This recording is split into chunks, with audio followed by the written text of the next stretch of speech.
Hello, all. I talked about here is one of the critical thinking problems that I wanted to talk about. And here is talking about someone who has some money and is saying that has $100,000.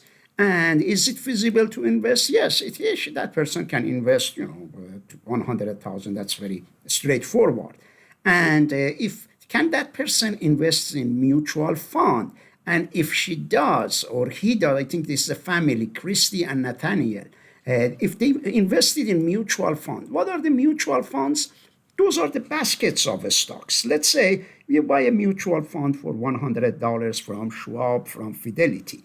What Schwab does, gets this $100 from you and puts it in 100, let's say, important companies. $1 of it on, by Apple, $1 in Amazon, $1 in Bank of America, $1 in Walmart. Therefore, your money is somewhat protected somehow, because if you put all of it in Walmart, maybe tomorrow Walmart goes bankrupt, you lose your $100. But by putting the money into mutual fund, you are distributing it, and hopefully they will give you some, you will have a capital gain. That means if Walmart goes up, if Apple goes up, stocks of them go up, then this mutual fund will go up. If all of them drop down, of course, this drops down as well. Some of them might go up, some of them down, but on average, you are hoping that they go up, and also they can give you some kind of income. The reason to it is that if Apple, for example, or Walmart, they give dividends. Dividends are like interest.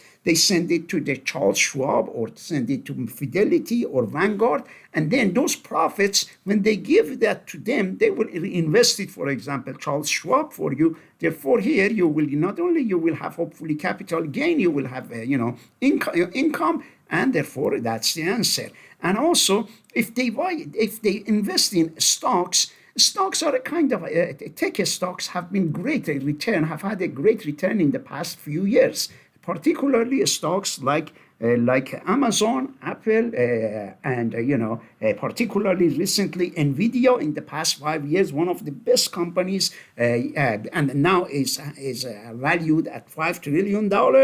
And then Plantier recently, some students put on a risky stock, on AI stock. I encourage them to put, to buy stocks of a small company called SoundHound, and some students got $50 from me. They bought one share. They paid around between $8 to $12 if they bought it a few months ago, and now it's valued at $17. They doubled their money. Therefore, they are risky. And then if they consider investing in bonds. Bonds are a little different than stocks. I explained, when you buy stocks, you are the shareholder, you are the owner of the company. That means you buy stocks of Walmart, you are the owner of Walmart. But when you buy a bond, you are not the owner, and you are the lender. That means that you give $100, you buy some mutual funds that invest in bonds. They give you $100, they give $1 of it. They don't buy the stocks of Walmart. Walmart needs money to borrow. It goes to, for example, Fidelity. It says that it needs $1 billion. That $1 billion, $100 of it is yours because you bought the bond. They give it to Walmart, and hopefully Walmart will pay back the bond, and then hopefully they will pay interest. That interest comes to you as a coupon payment. That means that you get a kind of interest back. And therefore, bonds are not as risky as stocks overall, but the return also is slow, because when you, put your money in a safer place, your return will be less. And the elderly, let's say, retired, prefer bonds, because they carry less risk. Of course, there are bad bonds, risky bonds as well. Some of you have heard of junk bonds, therefore there are, and of course, stocks can be risky as well, much riskier. Therefore, these are something we want you to know. I have put a video for those of you who want to learn about bonds.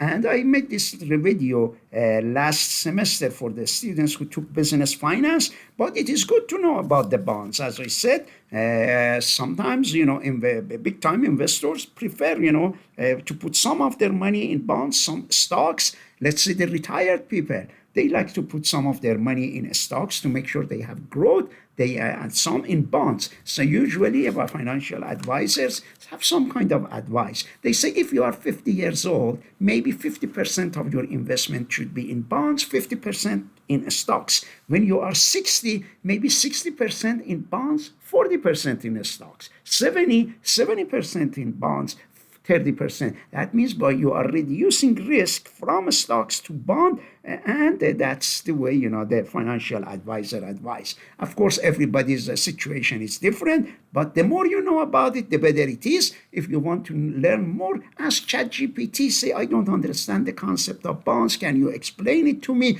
I want to. Can you tell me about good, technology stocks? What are the risks? And you can get a lot of good information.